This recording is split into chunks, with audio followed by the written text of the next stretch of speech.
friends, welcome back to my channel. I'm Adanna, and on this channel we talk about all things stories and self-care. So books that we love, books that we want to read, authors that we love, and of course, self-care. If you're interested in that sort of content, definitely subscribe down below and also hit the notification bell so that you're notified of every single time that I upload. You don't want to miss an upload from me. Today I am so excited about this review. It is a long time coming. I actually briefly mentioned it in my books that I read in July through September. So if you haven't watched that video yet, go ahead and take a moment and watch that. But it is a review on the book Furia by Yamile Saied Mendez. And I know that I have already said that wrong, and I apologize. Yamile Saied Mendez. I'm probably gonna mess that up again, so please forgive me. This is my first time actually coming across this author. I believe that this is her first young adult book, and she published it in 2020, so last year. She has written a lot of middle grade and other types of book, but this is her first young adult fiction book. And let me tell you, I think she really truly knocked it out the park. It is one of the best books that I think that I read in that July through September period of this year. So much so that I wanted to do a standalone video on it. So let's go ahead and get into that. In Rosario, Argentina, Camila Hassan, who is our main character, is living a double life. At home, she is the careful daughter, living in obscurity under an abusive father, under the shadow of a rising soccer or a rising football player brother, and under the strict standards, we'll say, of her mother. But on the soccer field, she is La Furia, and she's a powerhouse player. She's secretly been playing for a football team that ends up qualifying for a South American tournament. And if they win, this could be the opportunity that Camila has been waiting for, because it may be the catalyst for her to be able to qualify for an athletic scholarship so that she can go to a US university. And that is a dream of hers. However, since her parents don't exactly know that she's been playing football, she kind of finds herself in a tricky situation because she does need their permission in order to play in this tournament and to live out her dream. But on top of that, Diego, who is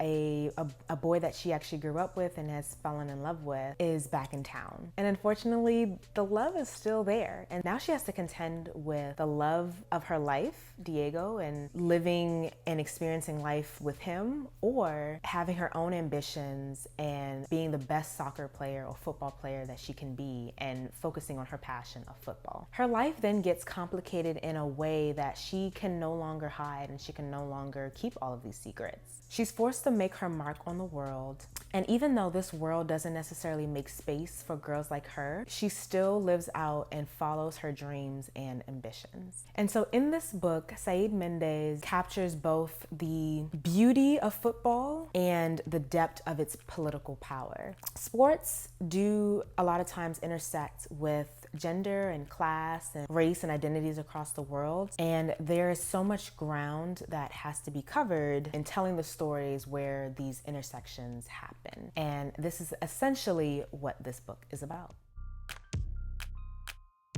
I love this book cover.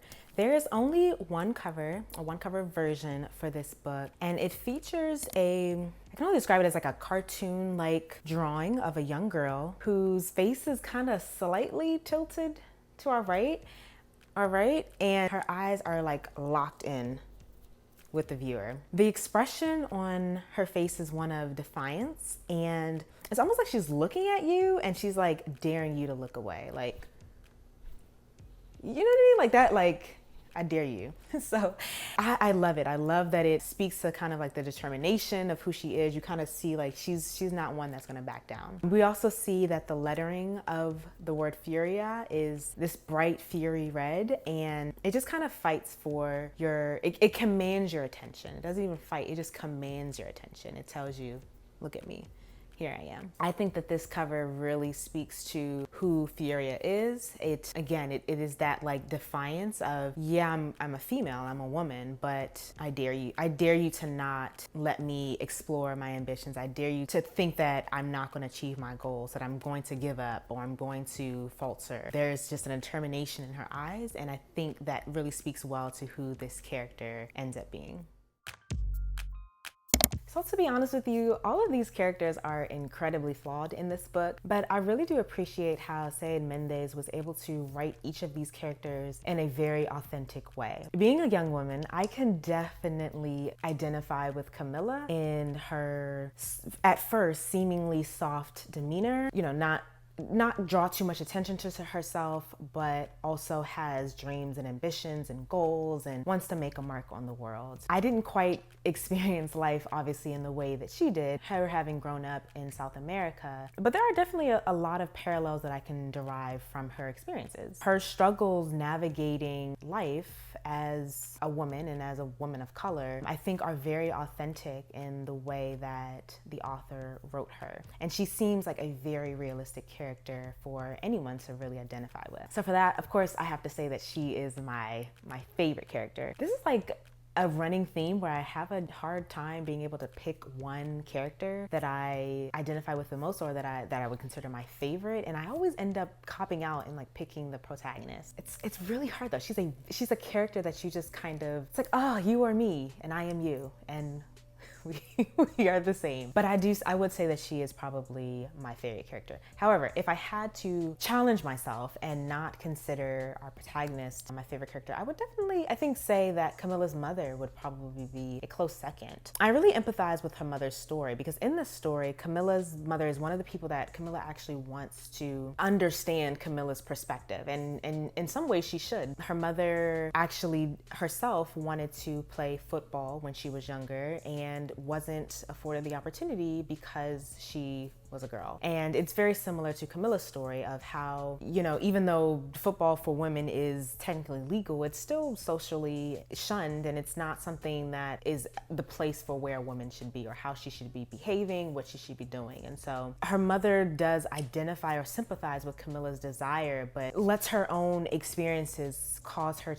to be fearful for letting Camilla be able to explore her passion of football. So we see this relationship honestly it's a very fraught relationship from early on, where Camilla's like, come on, you were here, you should understand where I'm coming from. But her mother wanting to protect her and wanting to make sure that she's safe is overriding that. And so we do see that eventually get better, in that her mother eventually comes to terms with the fact that you can't live in fear, and that you should be able to, as a woman, be able to pursue your passions. And so she eventually comes to Camilla's side when it comes to football. And for that, you know, obviously I think that she then becomes someone that I see like, oh, she's a favorite character of mine. So seeing how that she was able to grow through Camilla's story and have the courage to eventually have ambitions for her daughter is very admirable, and I really enjoyed seeing that turning point in their relationship. So that mother-daughter relationship is just one of many examples in which Saied Mendez allows her characters to be flawed and weak in some moments, but then also be courageous and strong in others. And I think that that's how people are. We aren't all the time strong individuals. We do have weak moments. We do have moments where we're fearful, and we sometimes use fear in order to protect the people that we love, but sometimes protecting them harms them more so than it helps them. And it doesn't help them to grow by kind of being protective over them. So I appreciated that the author was able to show the full gamut of how people actually are in relationships and individually as people.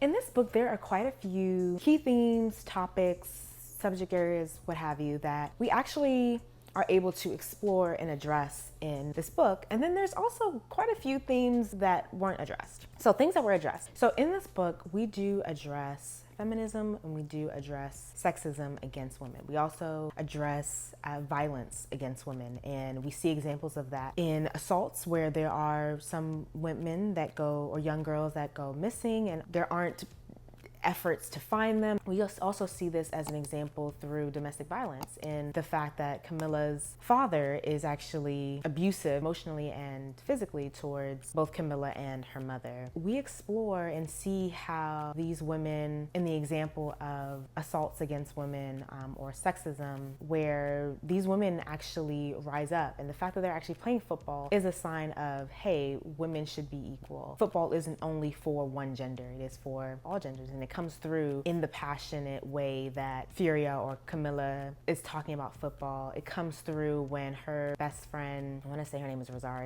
Rachel, Raquel, something R, I cannot remember right now. It comes through when she's talking about her experiences with football. It comes through with their coach, Alicia, I believe her name is, how seriously she takes this game and this sport and drills that into her players. And we just see how they go out and protest. There's a section of the book where there's a young woman that is related to one of the players, and she ends up going missing. And so they end up going out doing a search party and protesting the lack of attention that is given to young women and young girls. And so we see that how they're bucking against that idea that women aren't special or women aren't important enough to be able to put resources and create equality for them. We also see how eventually Camilla and her mom do join forces with Camilla's brother in order to say enough is enough to their father, who is abusive towards Camilla and her mom, and how they essentially band together and fight him in order to ensure that their mother is protected and taken care of. And I think that that is beautiful how we see that and how we have examples of how that idea of sexism towards women or inequality for women is kind of being combated. I will say there were a couple of things that this author chose not to address. The big one being racism and colorism that exists in South American countries. Several times in this book where Camilla was affectionately referred to as negra or negrita by family and friends, and that's due to her darker complexion. We do read early on in the story that she is a mixture of things. She's of Andalusian, Black, Hispanic, Palestinian, Russian, and indigenous ancestry. But I found it very interesting that she never once called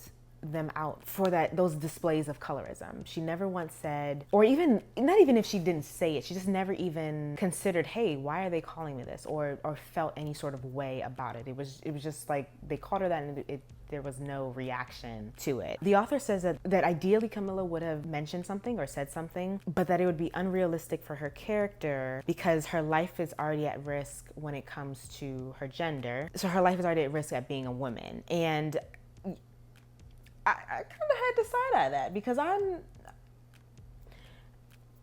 somebody call me negra or negrita, family or friend or whoever, no longer will you be a friend or family. I don't see how that happens. However, I will say I'm not of multi-ancestry. I am Black, with a side of Black, blackity black.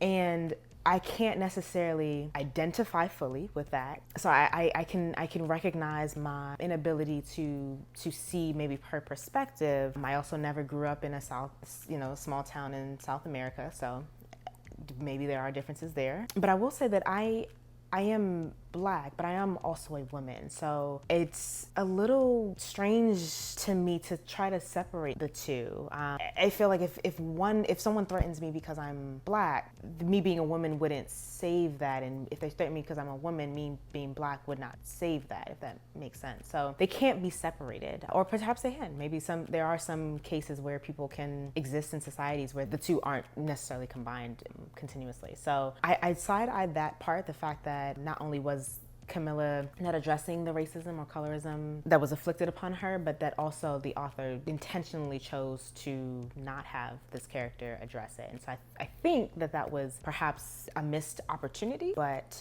especially since I'm certain that colorism does happen in South America or other places where you do have a mixture of darker complexion and lighter complexions. Very, very interesting that the author chose not to address that through this character or in this book.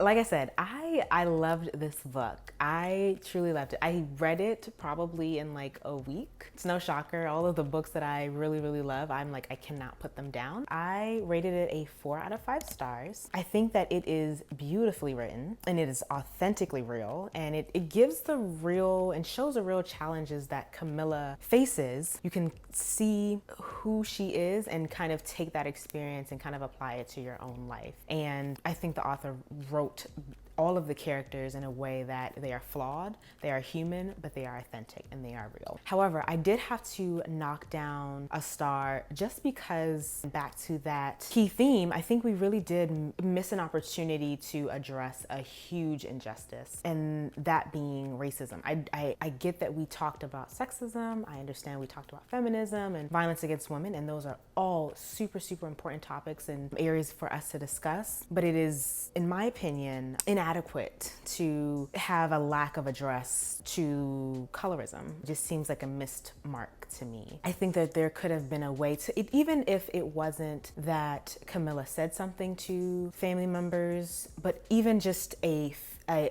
clue to say, this is not right, this is not okay. I don't, as Camilla, feel okay with people calling me this, right? Some nod of acknowledgement to that fact that colorism and racism are injustices that shouldn't necessarily be tolerated, I think it was something that was missing for me, and so I had to knock it down a star. However, I would highly, highly, highly recommend someone read this book. I am not as familiar, like I said, with the ways of the world in South America. And so as we are talking or wrapping up Hispanic Heritage Month, I definitely thought that it was, one, good timing for me to read this, and two, an insightful read for someone that maybe wants to learn a little bit more about that life in that area. So I would highly, highly, highly recommend. All right, and so that is it. That is my review of Furia by Yamile Saied Mendez. Like I said, I've already said this so many times in this room, I loved this book. Have you read this book? What did you think? Did you also feel the lack of an address of colorism or racism was missing from this book? Or do you think that you were kind of okay with not having